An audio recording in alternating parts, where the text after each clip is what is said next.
There's this expectation that everything someone does is for their own satisfaction, and for the most part that's true. People take a job so they can make money, or so they can be perceived a certain way, or maybe so they can feel as if they are contributing to society in some meaningful way. They'll make friends with someone who provides some value to their lives, who they enjoy having around.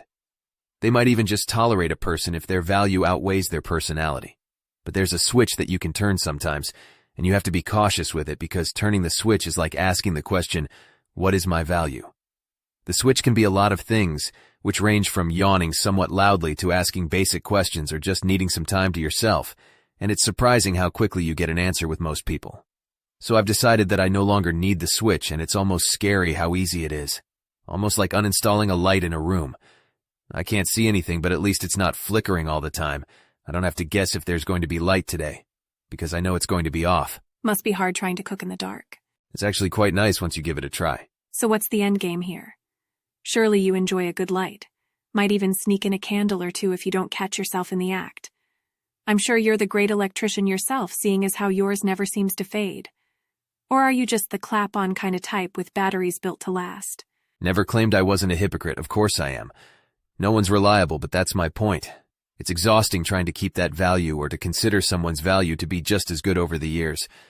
We want different things. We're human. But that's the thing about it. We lack that understanding. And because of it, we get hurt. We hold grudges. We carry on thinking we did something wrong. Like we didn't press the switch a few times hoping it wouldn't go off. We definitely don't expect it to come back on either. But all I'm saying is that I don't want to ask the question anymore. What are you scared of? Surely you know your value. Wouldn't it be easier to just be okay with that and not press the button? Maybe. Might be nice even, but it all just ends up being a mind game in the end. Are they pressing the button? Did they already press the button? If I press the button, will they know if I pressed it? It's just a temptation I prefer not to have. But maybe I'll keep a cheap nightlight in the kitchen and just expect to have to get a new one in a year. I think that would be all right with me. So that's it then, temporary relationships? You don't put much in and they don't give much back, but just enough to keep you from feeling afraid of the dark, right? It's as much as anyone could really ever ask for. The light's still real after all, and I never had to hit a switch to make it work. It just works, and I can appreciate it for what it is. I think that's a beautiful thing. It's not like we don't understand what's happening. We're not a perfect pair of people. We're just here because we're lonely, and we need to read the directions on the box without losing our goddamn minds.